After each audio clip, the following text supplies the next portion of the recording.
So the gay sweater is this really cool thing because, literally hundreds of queer and trans people across the country cut off their hair, and two designers, Amelia and Brenna, spun it into yarn and then wove it into a sweater.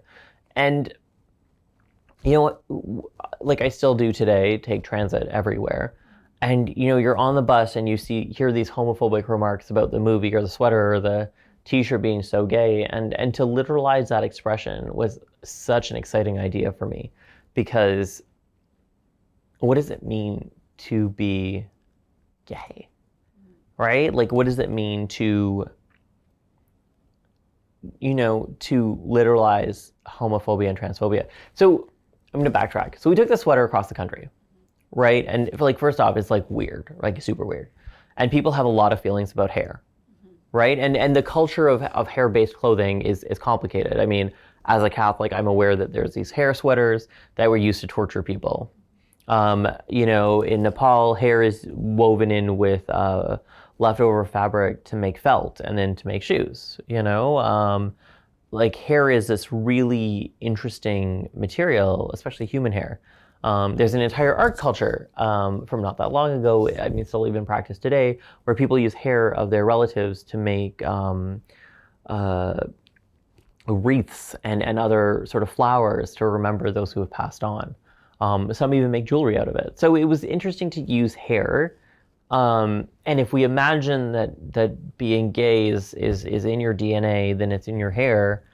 And you could make something that was tangibly gay. And it was just this weird idea. So we brought it to schools.